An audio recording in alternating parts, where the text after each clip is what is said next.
Muito bem, pessoal. Bom dia, boa tarde ou boa noite, seja lá onde você estiver agora ouvindo essa aula sobre anatomia do hipotálamo. É a continuação da aula sobre o diencéfalo, tá? É a aula final aí, tá? Mesmo que essa aula passar um pouquinho aí de uma hora, eu pretendo seguir até o final, tá bom? Tem um pouquinho mais de 40 slides, mas eu pretendo ser bem focado, tá? A aula é mais mesmo hipotálamo, tá? Nós temos ali também no final o epitálamo e o subtálamo, mas é mais o epitálamo depois, é mais a glândula pineal no máximo, que vale a pena discutir um pouco também. E o subtálamo só vou passar só, tá? Muito bem, então vamos continuar aí, ó. Diencéfalo 2, tá? A aula sobre hipotálamo. Muito bem. É a estrutura do hipotálamo, tá? Então eu já pulo para esse slide aqui. O que a gente pode perceber? Primeiramente a gente relembra o que é diencéfalo, né? Então diencéfalo é essa região aqui que está na linha mediana. Isso aqui é um esquema do Netter, tá? Em que ele representa mais ventralmente aqui, ó, o hipotálamo, tá? A extensão seria a extensão rostro-caudal do hipotálamo. Dá para observar aqui algumas estruturas como os corpos mamilares, ó, o infundíbulo, né? A neurohipófise e a adenohipófise aqui.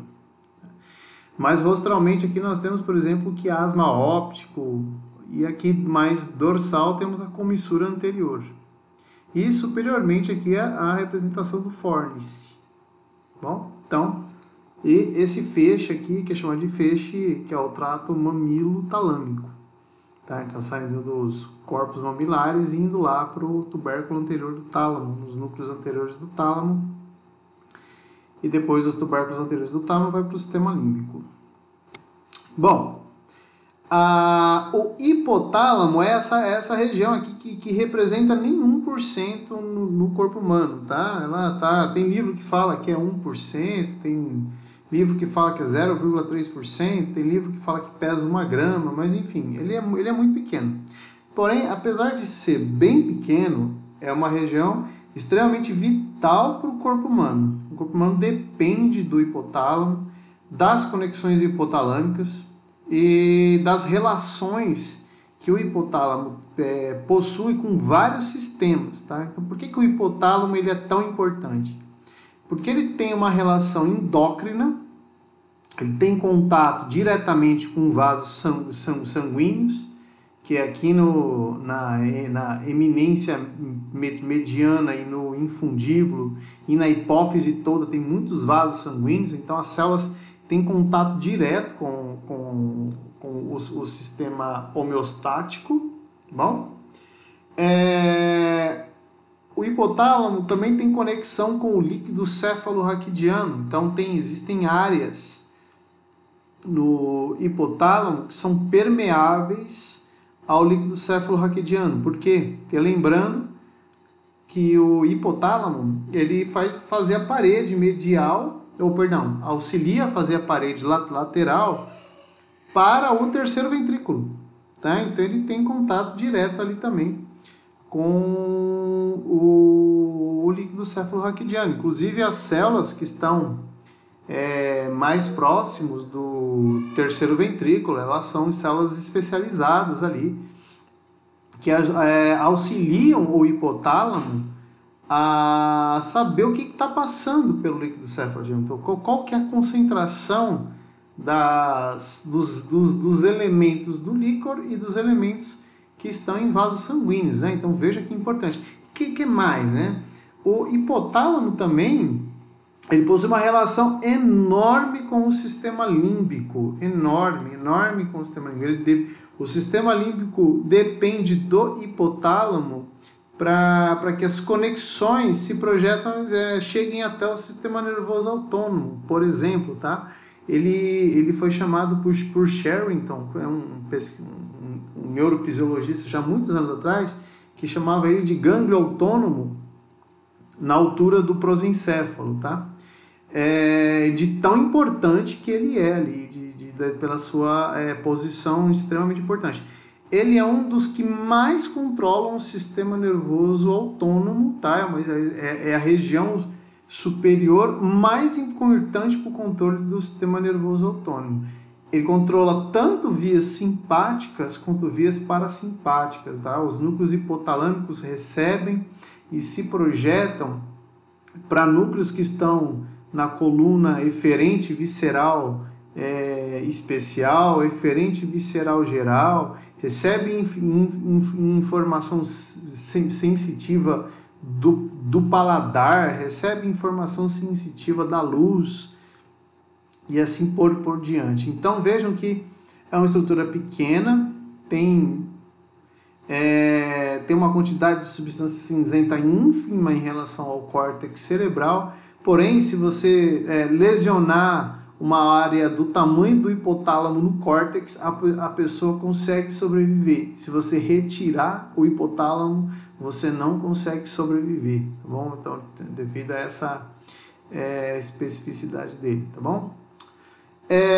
Se você fizer uma secção transversal não, né? Vamos falar de secção frontal no hipotálamo. Então, nós vamos observar agora aqui, né, que existe o hipotálamo tá aqui representado nessa figura, ó. Então ele vai formar a parede lateral para o terceiro ventrículo. Então a gente está aqui V3, né? 3V é o terceiro ventrículo. Ele vai ter núcleos que estão mais próximos do ventrículo, que são chamados de núcleos periventriculares.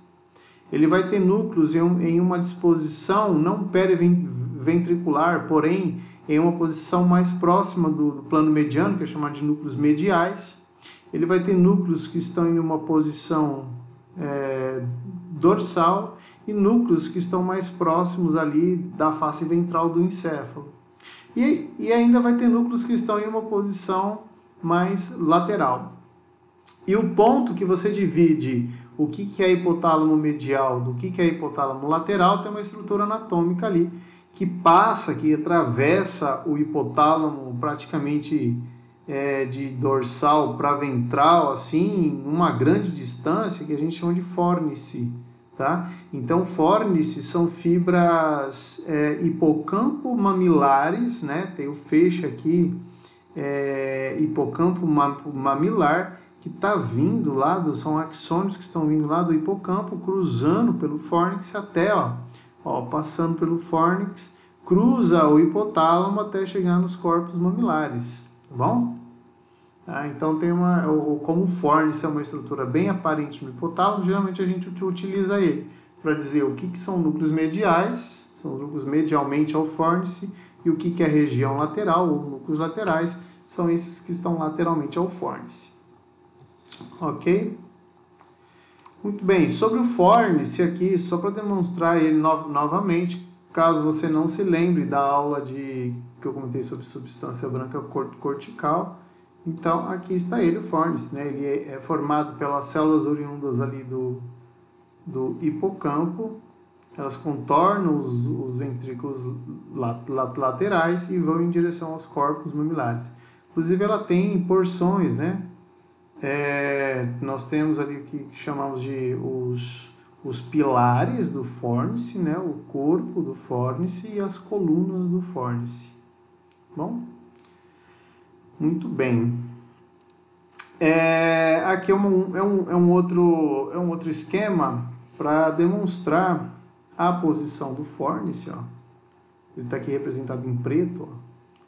Ele contorna, faz o contorno no ventrículo lateral e chega aqui, cruza o hipotálamo e vai em direção ao corpo ou aos corpos mamilares.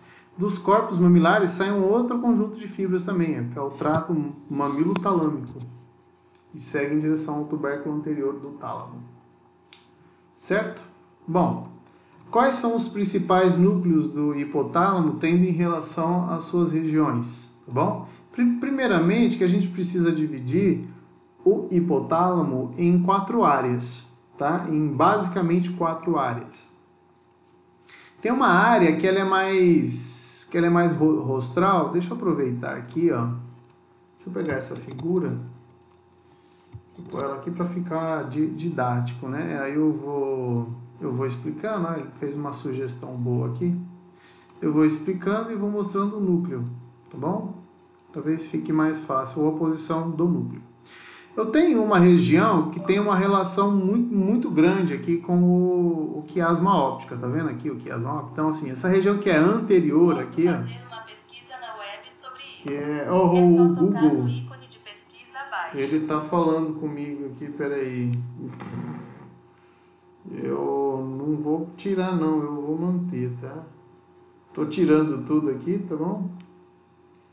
Pra não atrapalhar a gente. Deixa eu desligar. Desculpa, viu, pessoal? Então, vamos lá. Área pré-óptica, então nós temos praticamente 4 núcleos ali, que é essa região que está anteriormente, ó, a região que é anterior aqui ao quiasma óptico, a gente chama de região pré-óptica, tá? Que ela é bem curtinha, ela está na altura da comissura anterior, ó. Inclusive a comissura anterior, ela meio que participa aqui do hipotálamo, tá bom? Mas ela meio que participa dessa divisão do hipotálamo, apesar de ser uma estrutura telencefálica. O que nós vamos encontrar? Então tem praticamente 4 núcleos ali, um tal de órgão vascular da lâmina terminal, núcleo pré-óptico medial, pré-óptico lateral, núcleo pré-óptico ventrolateral, tá? Acima do núcleo supraquiasmático tem um conjuntinho de núcleos ali também, são praticamente 3, ó, que são chamados de núcleos supraópticos. Eu tenho o núcleo supraquiasmático, o núcleo supraóptico e o núcleo paraventricular. Depois eu tenho um outro núcleo que vai ter relação com o infundíbulo, tá? Que a gente chama de região tuberal do hipotálamo, tá bom? São os núcleos que estão bem acima dessa região aqui do infundíbulo, bem próximo à formação da eminência medial aqui, tá? Muito bem, são eles o núcleo dorso medial, o núcleo ventromedial, o núcleo arqueado ou infundibular, bom? E por último, nós temos os núcleos mamilares ali, ó, que são os núcleos, a região mamilar, nós vamos encontrar os próprios núcleos que recebem o nome da região, que são os núcleos mamilares, o núcleo túbero mamilar, que é um núcleo que está próximo a ele, e o núcleo posterior do hipotálamo, que seria esse núcleo maiorzão aqui, ó. Bom, é óbvio, evidentemente, que eu não vou ficar falando de conexão de núcleo por núcleo, porque não tem necessidade. Vocês não estão numa aula de pós-graduação em neurociências do Instituto de Ciências Biomédicas da USP. Entendeu? Então, a gente pode partir para as vias que são mais importantes. E, ó, o que eu falei são os principais núcleos. São os principais, tá bom? Tem mais, professor? Tem mais. A divisão ela é bem maior, tá? Tem bem mais núcleos aí, tem subnúcleos de uns 20 anos para cá, se segmentaram, reencontraram vários núcleos e estruturas hipotalâmicas, tá bom? Então ele teve uma divisão bem maior. Mas esses são os mais importantes e eu acho interessante a gente discutir por área, tá? Detalhe, eu tô seguindo a aula pelo Ângelo Machado, que a descrição dele tá boa, hein? Tá boa, tá bom? Então isso aqui, tá? Pode seguir por ele, tá bom? Muito bem. Aqui nós temos uma série de secções, como eu fiz com o tálamo, né? Pra gente ir discutindo área por área. Então tem praticamente 6 secções frontais para se observar algumas estruturas hipotalâmicas, tá bom?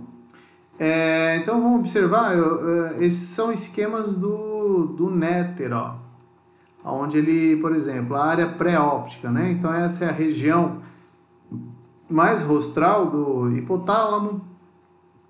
Nós temos algumas estruturas que são muito importantes aqui e nos ajudam a delimitar essa região, como a comissura anterior, como o quiasma óptico, tá? Às vezes tem o nervo óptico, mas é mais o quiasma óptico mesmo, tá? Em cima nós encontramos alguns núcleos aqui, que é chamada de área pré-óptica medial e aqui a área pré-óptica lateral, tá bom? Tem outros núcleos que estão aqui, que são os núcleos que não tem relação com o hipotálamo. Essa região aqui, ó, você tem uns núcleos aqui nessa região lateral que são chamados de núcleos inominados, tá? Eles não, ou núcleos, os núcleos ventrais aqui, que são produtores de acetilcolina. Ah, mas não precisa se preocupar com isso agora não, é só para vocês saberem o que tem aqui. Então é chamado de área, substância inanimada. Tá? Ainda não encontraram um nome para dar para ela, por causa disso. Muito bem, já na área supraóptica, tá? Nós temos como dá para encontrar algumas estruturas que nos ajudam a delimitar essa região. Por exemplo, nota-se aqui daqui para cá o terceiro ventrículo, ele meio que se uniu no plano mediano porque eu não tenho mais a comissura anterior. Então eu observo toda a parede medial aqui sendo formada pelo diencéfalo e nessa porção rostral aqui, ó, eu tenho um núcleo que chama de núcleo periventricular que fica ao redor aqui do terceiro ventrículo. Bom, outra estrutura que nos chama atenção ainda é o quiasma óptico, mas tem um pedaço aqui do trato óptico, ó. No corte aqui, né, dá para observar, tem um pedacinho do trato óptico vindo para posterior ali. Bom, na região mais próxima da linha média, nós temos ali, por exemplo, uma área hipotalâmica rostral, depois lateralmente uma área hipotalâmica lateral, e dorsalmente aqui mais próximo aqui da linha média, nós temos o núcleo paraventricular do hipotálamo, tá? E por cima aqui, bem que parece que está por cima do trato óptico, é chamado de núcleo supraóptico, tá? Ó, o NSO aqui, ó. O que mais que a gente consegue notar aqui, ó? A cápsula interna, ó. Cápsula interna e as fibras do fórnice aqui, olha aqui, ó. Perdão, isso aqui são as fibras da alça lenticular, tá? Não é do fórnice, o fórnice está aqui, ó. A coluna do fórnice está aqui, ó. É essa daqui, tá? Essa aqui são outras fibras, bom? Muito bem, que é chamada de alça lenticular. Mas não tem nenhuma relação com o hipotálamo aí nesse momento. Bom, acima do que a gente chama de tuber cinereum, né? Agora que eu fui me lembrar. Acima do tuber cinereum tem a área tuberal. E essa área, esse tuber cinereum, porque essa região ela é meio acinzentada quando você observa uma peça fresca, né? Você acabou de retirar do encéfalo porque ela tem um aspecto meio acinzentado. E é meio acinzentado porque tem muito vaso sanguíneo aí, tem os vasos porta-hipofisários. Bom, nessa região tuberal, não vou fazer detalhe de núcleos porque eles não mudaram muito aqui, tá? Mas, por exemplo, o núcleo supraóptico ele se divide em dois, ó. A posição do trato óptico ela é mais evidente. Começou a surgir nessa face... Bom, já tinha o tálamo aqui, né? Mas e dá para se observar que o tálamo ele tá ficando maior, tá? Terceiro ventrículo está meio que dividido em dois, ó.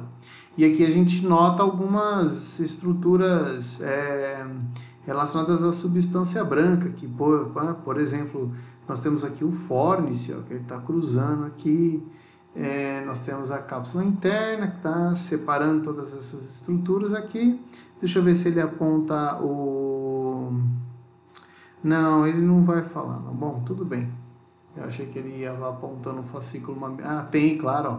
O fascículo mamilo talâmico aqui. Ó.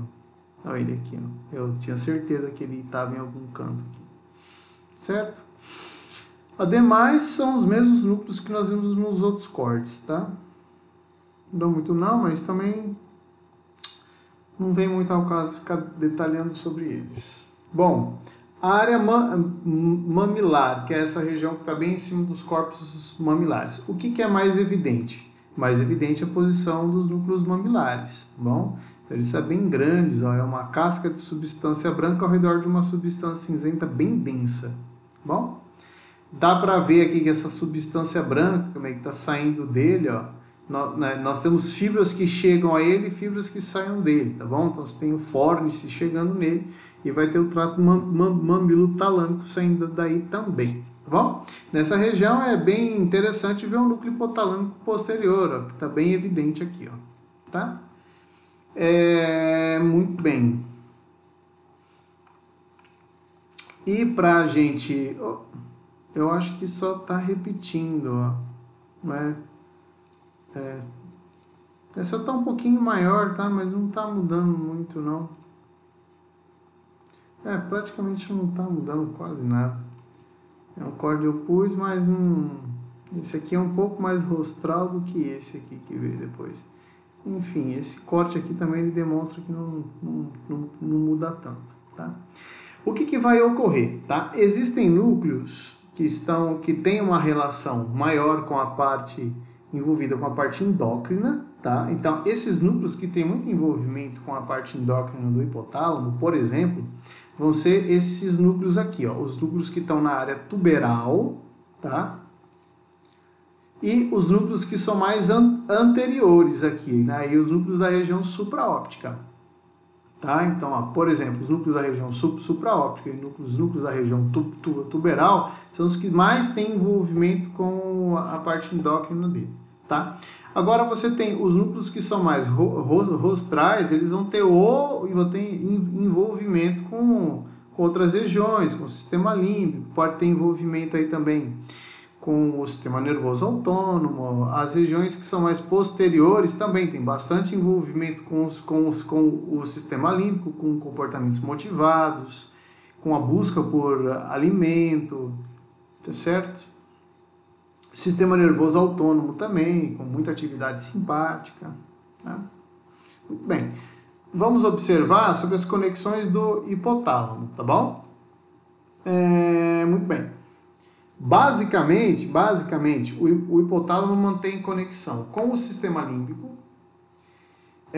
por meio de sua conexão com o hipocampo, o corpo amidaloide e a área septal.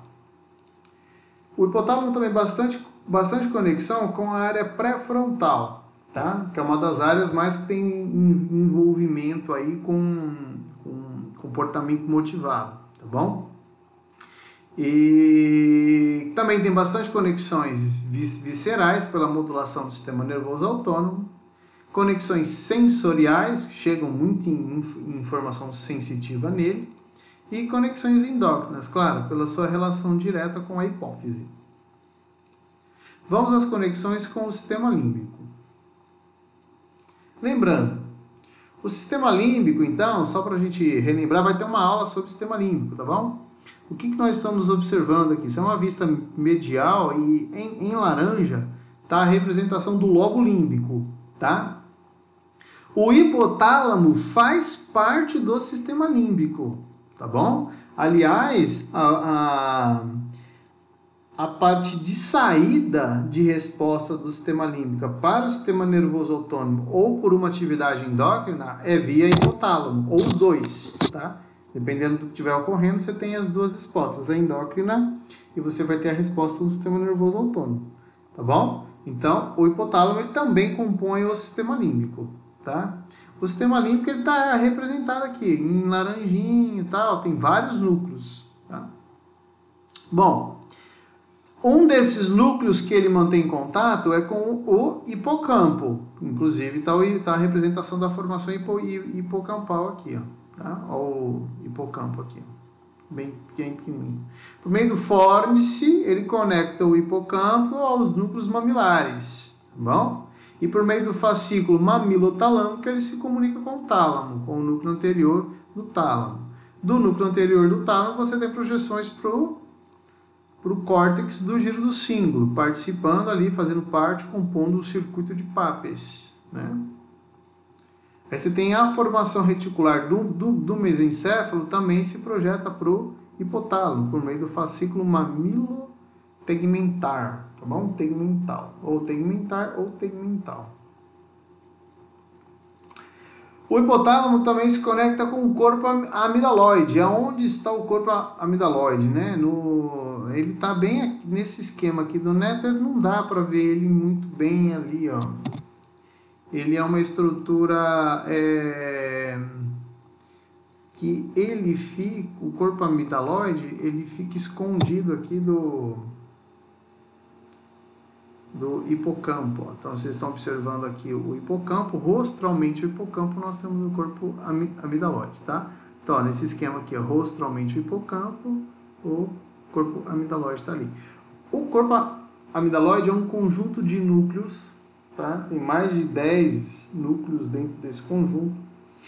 Ele tem um papel fundamental no sistema límbico por conta de controle de comportamentos motivados. Por exemplo, medo, raiva, isso são comportamentos motivados, né? E medo, raiva, você tem comportamento de freeze em frente a algo que te ataca, o comportamento de correr, o comportamento de luta ou fuga. Isso tudo vai ser uma composição que os núcleos mamilares eles vão participar de forma muito ativa, tá? Os núcleos mamilares eles são núcleos que são os núcleos profundos do córtex cerebral, tá? Então eles ficam profundamente aqui no polo do lobo temporal. Então, se você dissecar o polo do lobo temporal, você encontra ele aqui dentro. Um pouco rostral ao hipocampo.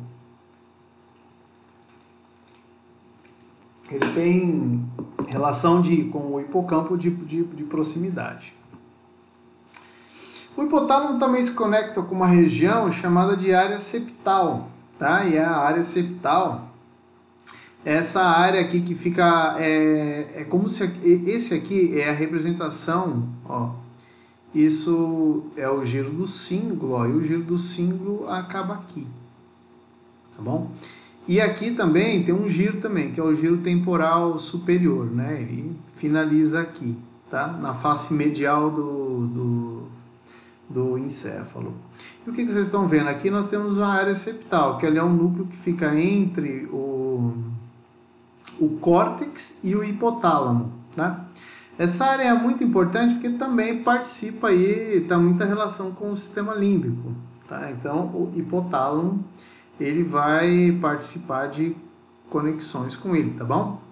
A área septal vai se projetar para a abênula, por exemplo, e a abênula vai se projetar para núcleos da formação reticular do tronco encefálico, mantendo esse controle, tá? Então, o hipotálamo também participa dessas vias. Muito bem, o hipotálamo mantém extensa conexão com o córtex do lobo pré-frontal, tá bom? Que a gente chamada ali de área pré-frontal, tá? Erroneamente chamado de córtex pré-frontal, na verdade é o córtex do lobo pré-frontal, tá bom? E por meio do que, né? Então existe uma conexão aqui, o hipotálamo se conecta com o núcleo dorso medial, o núcleo dorso medial do tálamo, tá? Eita, fiz alguma coisa aqui. Não, era para deixar para cá, ó. Assim. E eu queria fazer assim. Isso. E que a gente puxa para cá. Isso, o núcleo dorso medial. E do núcleo dorso medial, ele vai manter conexões recíprocas com as células do córtex do lobo pré-frontal. Tá? Da mesma forma como o lobo pré-frontal também se conecta com o hipotálamo, tá bom? Perdão, né? O córtex do lobo pré-frontal também se conecta com o hipotálamo, e o hipotálamo também se conecta direto com ele, tá bom? Para quê? Para participar de vias de comportamento emocional, tá? Mais uma vez aí demonstrando mais uma alça límbica, né? Que vai fazer parte de controle e modulação de respostas do sistema límbico. Então, você não tem só a saída de respostas, por exemplo, não é só o sistema límbico que manda informações para o hipotálamo e ele dá uma resposta endócrina ou uma resposta autônoma. Não. Você tem também as células do córtex pré-frontal que modulam as respostas sobre o hipotálamo, tá bom? Muito bem. Com respeito às conexões viscerais do hipotálamo agora, com quem que eles se conectam? O sistema nervoso autônomo, né? Primeiramente, a gente diz quem é que se projeta para ele, né? Então, do sistema nervoso, o núcleo que está na coluna aferente visceral especial e aferente visceral geral, que é só um núcleo, que é o núcleo do trato solitário, ele vai mandar aferências para o hipotálamo por meio do trato das fibras solitário-talâmicas. Ó. Então, por meio das fibras solitário-talâmicas, essa informação chega até o solitário hipotalâmicas, essa informação chega ao hipotálamo. Então, para quê? Né? Informação de sensibilidade visceral, porque chega informação do nervo vago, chega informação de todas as vísceras em geral, e também informação de gustação. Olha só, então chega sensibilidade visceral geral e especial, porque também chega informação especial, que seria a gustação, tá bom? Então a gustação também passa pelo hipotálamo, e nada melhor do que passar por aí antes de ser interpretado pelo córtex cerebral, e daí isso vai auxiliar a demonstrar para o hipotálamo, por exemplo, padrões de saciedade, tá? Então você está saciado, você ainda está com fome, você precisa de mais alimento, precisa de mais carboidrato, menos carboidrato, mais proteína, menos proteína, e assim por diante, tá? No caso, ultimamente é carboidrato. Muito bem. E quais são as referências do hipotálamo? Então, ele se conecta com quem? Ele tem conexões com os neurônios do sistema simpático e parasimpático, tá? Primeiramente, as diretas. São com os núcleos da coluna eferente visceral geral do tronco encefálico, tá? E a coluna lateral da medula espinal. Os núcleos da coluna eferente visceral geral são aqueles que são pré-ganglionares parasimpáticos. E o da coluna lateral da medula espinal, ou da coluna intermédia lateral da medula, são aqueles que são os pré-ganglionares do simpático. Então eu tenho uma região muito importante, extremamente nobre, que se conecta com o sistema nervoso autônomo todo. Tá? Ele consegue abranger todo o sistema nervoso autônomo. Tá bom? Então, nesse esquema aqui do Netter, ele demonstra as conexões do hipotálamo com o córtex, com o sistema límbico e também aqui com o tronco encefálico e com a medula espinal. Indiretamente, eu tenho núcleos hipotalâmicos que vão para a formação reticular, e da formação reticular chega ao sistema nervoso autônomo, tá? Sobre as conexões com a hipófise, se não uma das conexões que são mais importantes aí, tá bom? Então vamos descrever aqui, para que vocês possam ter uma ideia. Existe uma região no hipotálamo chamada de zona periventricular, tá? Que fica nas margens do terceiro ventrículo, onde tem um núcleo periventricular do hipotálamo, tá bom? Aqui, tem uma representação do que seria essa cavidade, que é o terceiro ventrículo, e aqui uma representação de alguns núcleos que são ali periventriculares, ou que são também, tem núcleos que também estão na região medial do hipotálamo também, tá bom? Mas vamos comentar sobre alguns aqui. Eu tenho esse tal aqui de núcleo arqueado. Eu tenho aqui a representação desse núcleo chamado de núcleo paraventricular, e tem um outro aqui que é chamado de núcleo supraóptico, tá bom? Todos esses daqui compõem a região mais medial do hipotálamo, tá bom? Por que esses núcleos eles são muito importantes?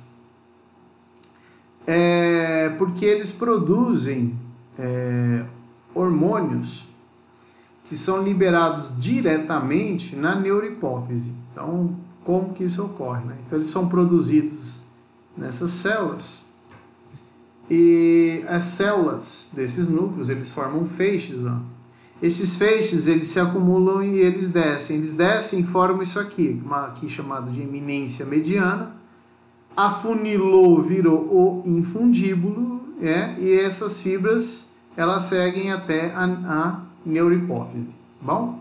Por que é neurohipófise?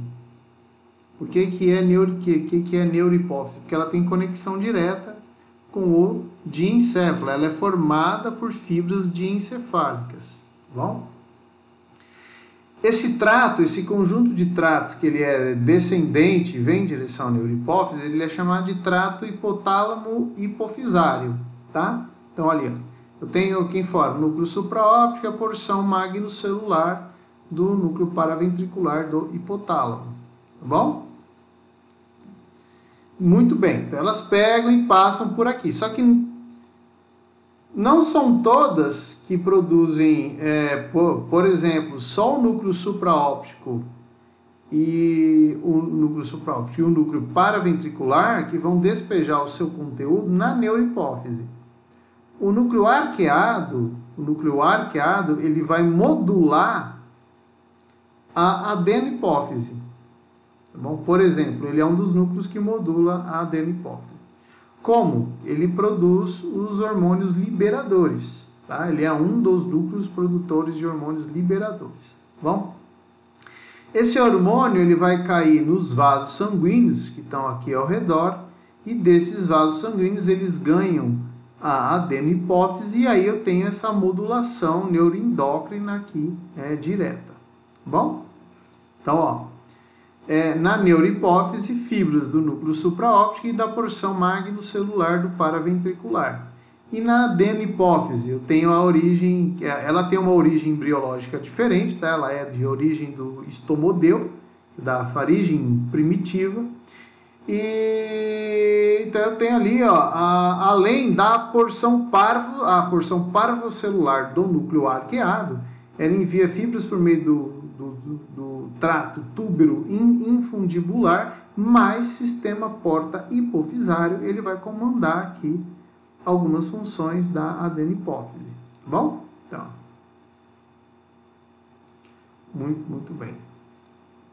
Como que funciona esse sisteminha ali? Então, ó, eu tenho aqui o núcleo paraventricular, a representação do núcleo paraventricular, e tenho a representação do núcleo supraóptico. Os dois produzem neurohormônios, né? Que são despejados produzem hormônios que são despejados na neurohipófise. Era isso que eu estava querendo dizer. Eles produzem a ocitocina, tá bom? E eles vão produzir também a vasopressina, ó, ocitocina e a vasopressina. A vasopressina também é chamada de hormônio antidiurético, tá? Então, as fibras desses núcleos formam aqui o trato hipotálamo e hipofisário, e isso chega até nos vasos sanguíneos que estão ali na neurohipófise. Então, você tem um conjunto de capilares bem grande que se enovelam ao redor da hipófise, a hipófise como um todo, tá? E ali eu tenho esses terminais chegando nesses pequenos vasos. Esse sistema, inclusive, ele é chamado de sistema porta hipofisário, e ele é formado por esses sinusoides vasculares. Ó. Esses sinusoides é porque eles são todos sinuosos, são muito finos. Ali você tem capilares se tornando vênulas, né? É um sistema assim de que se você tem a troca direta de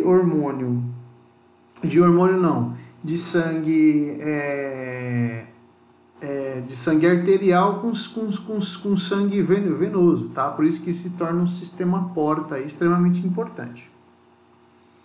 Certo? Bom, a adenohipófise, ela é controlada também por esses hormônios. Só que não são os mesmos hormônios que são jogados aqui, né? Ou que são jogados nos vasos sanguíneos da neurohipófise. Para a adenohipófise, eu tenho os hormônios liberadores que caem nesses mesmos vasos sanguíneos, só que dessa vez para poder atingir aqui a hipófise anterior, tá bom? Então, ó, a eminência mediana, ó, essa rede de capilares que está aqui ao redor, tem uma veia porta hipofisária, sinusoides vasculares, você tem a artéria hipofisária anterior, essas artérias são oriundas da artéria carótida interna, tá? E assim, uma vez ganhando a corrente sanguínea, esse hormônio ele vai chegar até a sua célula-alvo, tá bom?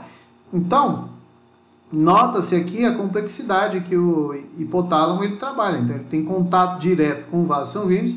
Se algum desses hormônios está em baixa, ele fica responsável por fazer com que ou a adenopófise produza um novo hormônio, que isso aí eu tinha esquecido de comentar. Quem é produtor de hormônio aqui é a adenopófise, tá? A neurohipófise ela não produz nada. A neurohipófise ela só recebe os terminais do núcleo paraventricular e do supraóptico para despejar a ocitocina e vasopressina aqui nesses vasos sanguíneos, certo? Muito bem, e aqui está um esquema para poder mostrar para vocês, né, quais são os hormônios que são produzidos pela adenopófise e pela neurohipófise, tá bom? Então, os hormônios liberadores, ó, chega aqui, aí eu tenho a produção de prolactina, gonadotrófico, tireotrófico, adrenocorticotrófico, somatotrófico, e na neuro a ocitocina e o hormônio antidiurético. Muito bem. Sobre as conexões sensoriais e monoaminérgicas do hipotálamo, então vamos comentar algumas aqui. Então, por exemplo, ele recebe informações de áreas eretogênicas, que é os mamilos e os órgãos genitais, para a mecânica da ereção, tá? Então aqui nós temos uma região aqui chamada região rostral do hipotálamo, tá? Ele é um dos núcleos responsáveis, é uma das regiões responsáveis aqui, a região mais rostral, é uma das responsáveis por receber esse tipo de informação erógena, tá bom? Além do córtex olfatório, tá? E da retina, que é por meio do trato retino-hipotalâmico, chega, no caso aqui da retina, né? Ele segue pelo trato retino-hipotalâmico. No caso da retina, ele projeta informação para o núcleo supraquiasmático, ó, que está acima do quiasma óptico. Ó. Então, o núcleo supraquiasmático, tá? Isso aqui é um corte frontal do encéfalo de rato, aqui, que foi feita uma imunistoquímica para marcar um núcleo supraquiasmático aqui, ó, tá? Essa informação chega tanto do córtex, ou no caso do córtex olfatório, chega, por exemplo, nos núcleos pré-ópticos, tá? E no caso da retina, chega no núcleo supraquiasmático e por exemplo, chega no núcleo supraquiasmático para controlar aqui o ciclo circadiano. O ciclo circadiano que é ciclo sono-vigília, tá bom? Então, quanto mais luz entra, você tem uma inibição das vias de sono. A tendência é se manter acordado. Quanto menos luz você tem, a tendência é você ter uma maior ativação de áreas que tem relação com o sono, tá bom? E quem controla isso? O núcleo supraquiasmático, tá? É um dos núcleos que acaba controlando isso, devido à relação direta que o hipotálamo tem com a formação reticular, que é um dos ativadores do córtex, e também pela sua relação também direta com o sistema nervoso autônomo, tá bom? Muito bem. O hipotálamo também possui várias conexões monoaminérgicas aí, tá bom? Então eu tenho, por exemplo, grupos noradrenérgicos e serotoninérgicos da formação reticular vão se projetar para o hipotálamo. Então, como eu comentei, você tem essa conexão com a formação reticular, é extremamente importante para a função hipotalâmica, tá bom? Então ali, ó, os núcleos da RAF, que são produtores de serotonina do tronco encefálico, se projetam profusamente para o hipotálamo, e também os núcleos produtores ali de noradrenalina e adrenalina no sistema nervoso central. Um exemplo é o locus ceruleus aí, ó. Com respeito às funções do hipotálamo, então se a gente pudesse resumir aqui, como é que a gente poderia resumir, né? Então, vamos resumir um pouquinho aqui. Bom, você tem o hipotálamo participa do controle do sistema nervoso autônomo, justamente com o sistema límbico.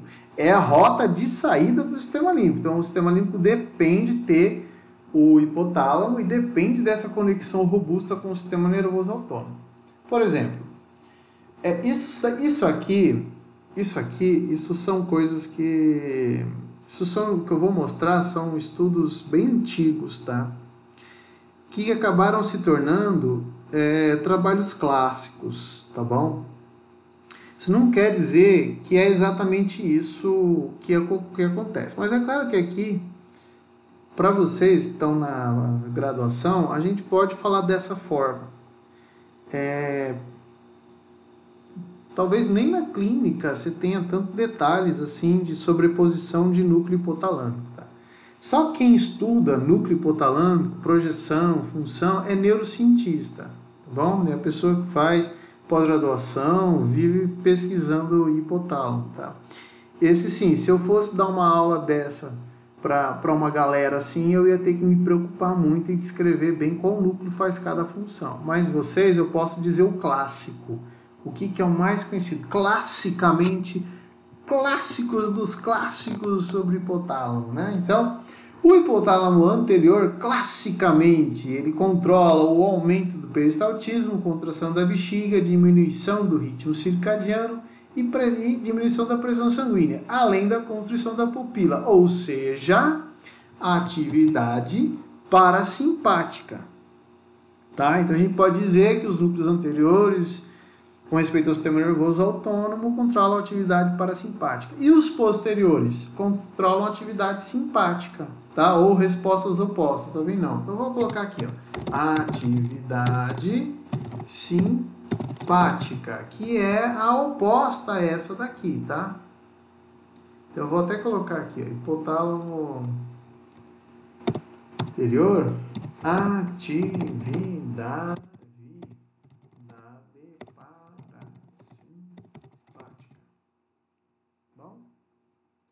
certo? Então, assim, eu acho que a gente consegue resumir e eu acho que por muito tempo da vida de vocês, a não ser que vocês queiram estudar mais aprofundadamente isso. De forma geral, vou só comentar algumas funções aqui que são atribuídas ao hipotálamo, tá bom? Não é uma aula de endocrinologia, tá? Então, existem especialistas para isso. E eu não vou me meter na endócrina de jeito algum. Então, mas de forma bem simples, o hipotálamo controla temperatura corporal, né? Então tem um centro de perda de calor, que também são os núcleos anteriores do hipotálamo, e um centro de conservação do calor, que são os posteriores. Tem um centro de ingestão de alimentos, esses daqui, né, que é os centros de leptina, que envolvem a leptina. Tá? A leptina é um hormônio das células adiposas, tá bom? Então existe ali um controle dela no hipotálamo, tem centros ali, então se você for estudar profundamente isso, você vai encontrar bastante coisas bem interessantes. E também tem um centro de ingestão de líquidos, tá? Que quanto mais hidrossalino tá o sangue, mais te dá vontade de tomar água. Então, depois que você come um alimento muito salgado, né, você fica o resto do dia tomando água, justamente para você dissolver esse sódio ali, que o hipotálamo ele tem contato, né? Então ele vai assim, tem muito sódio, bebe água, muito sódio, bebe água. Bom? Atividade sexual e reprodutora, então não tenha dúvida que o comportamento sexual, a busca pelo sexo e busca pela reprodução, ela é uma atividade hipotalâmica, tá bom? Ciclo sono-vigília, que é controlado ali pelo núcleo supraóptico arqueado e o núcleo supraquiasmático, tá bom? Controlando o ritmo circadiano, tá? Além disso, ele tem conexões extensas com o sistema límbico, vou até aumentar o sistema límbico para dar que por meio do fórnice essa informação chega até o hipotálamo, e assim eu tenho o controle e o disparo das emoções, tá? Então aquilo que passa pelo sistema límbico passa pelo hipotálamo, e o hipotálamo vai dar a resposta, seja uma resposta autônoma ou uma resposta endócrina. Além disso, o hipotálamo recebe informação dos órgãos circunventriculares, que são aqueles que captam a osmolaridade que trafega ali nos ventrículos, tá? Nos ventrículos encefálicos. Além de aferências de outras áreas do sistema nervoso central, tá bom? E sistema nervoso periférico. Isso chega ao hipotálamo, o hipotálamo ele recebe todas essas informações e daqui ele parte para dar ou uma resposta via sistema nervoso autônomo ou uma resposta neuroendócrina. Bom, sobre o epitálamo. No epitálamo, nós vamos encontrar basicamente a glândula pineal, tá? E o epitálamo ele é dividido em duas partes, a parte endócrina e a parte não endócrina. A endócrina é a pineal, a não endócrina é a abênula, que está no trígono das abênulas, tá? Que são os núcleos da abênula, tá bom? E a abênula pertence ao sistema límbico, tá bom? Deixa eu tirar isso aqui, estrias medulares e comissura posterior. Que se conecta, por exemplo, pelas estrias medulares e a comissura posterior. A comissura posterior que eu já comentei lá atrás. Glândula pineal. Então, essa glândula que está aqui é a mesma imagem que eu usei na aula de diencéfalo, para vocês não se perderem. Na glândula pineal, eu vou reconhecer as suas células, que são os pinealócitos, que são ricas em serotonina. Os pinealócitos são ricos em serotonina e por meio da serotonina elas vão produzir a melatonina, tá? É uma glândula muito vascularizada que não tem barreira hematoencefálica, então praticamente tudo que passa aí vai produzir alguma resposta ou não na glândula pineal, tá? Muito bem. Ela é ricamente inervada por fibras simpáticas, principalmente as fibras do gânglio cervical superior. E elas chegam nele via vasos sanguíneos, tá bom? E ela depende dessa noradrenalina para dar sua resposta hormonal. Olha que interessante, ó. Então, quanto maior a atividade de noradrenalina, maior a produção, maior a sua produção de melatonina, se eu não estou enganado. Acho que tem um outro slide que vai explicar melhor. Isso aqui.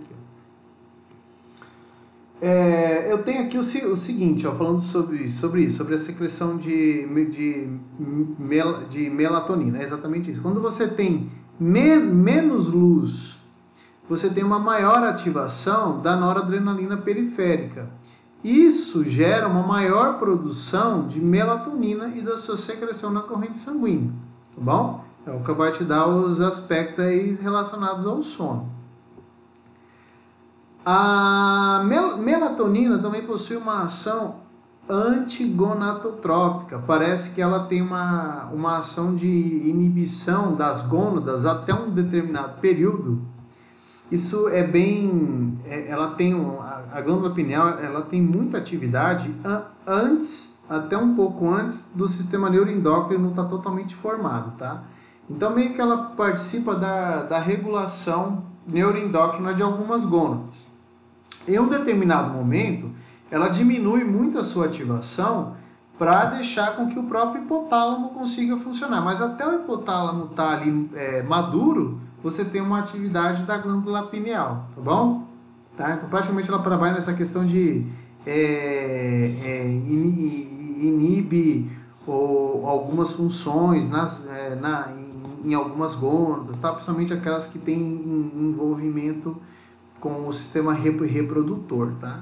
Que são os testículos e os ovários.